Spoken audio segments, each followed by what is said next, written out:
সমাজের মধ্যে যত প্রকারের ফিতনা ফ্যাসাদ মারামারি কাটাকাটি সংসারের মধ্যে ব্যক্তিগত জীবনে পারিবারিক জীবনে আপনার যে ফিতনা সৃষ্টি হয়েছে, যে বিশৃঙ্খলা সৃষ্টি হয়, যে পারিবারিক বন্ধন, সামাজিক বন্ধন, ভ্রাতৃত্ববোধ এসব কিছু নষ্ট হয়ে শত্রুতায় রূপ নেয় শুধুমাত্র রাগ, হিংসা, রাগের কারণে, শত্রুতাইয়ের কারণে।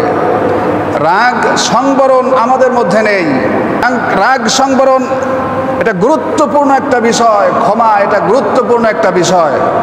যখন কেউ কারোর উপরে রাগান্বিত হয় তখন সেই মুহূর্তের তীব্র ক্ষোভ এবং প্রতিশোধের ইচ্ছাকে নিয়ন্ত্রণ করে নিজেকে শান্ত রাখা এবং অন্যকে ক্ষমা করে দেয়া, এটাই ইসলাম নির্দেশ করে। জোরে বলি সুবহানাল্লাহ।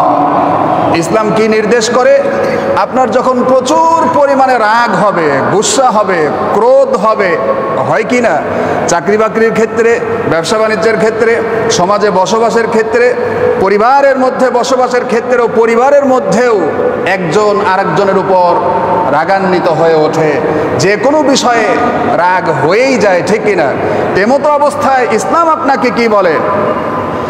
যখন কেউ রাগান্বিত হয় তখন সেই মুহূর্তের তীব্র ক্ষোভ এবং প্রতিশোধ, রাগের পরেই তো প্রতিশোধ শুরু হয়। রাগ হয়েছে, এখন মায়ের শুরু হবে নাকি? এই তো প্রতিশোধ শুরু হয়, কিন্তু তা করা যাবে না। ইসলাম বলছে যখন কেউ রাগান্বিত হবে তখন সেই মুহূর্তের তীব্র ক্ষোভ, প্রতিশোধের ইচ্ছাকে নিয়ন্ত্রণ করে নিজেকে শান্ত রাখবে এবং অন্যকে ক্ষমা করবে, এটাই ইসলাম নির্দেশ দেয়। জোরে বলি সুবহানাল্লাহ।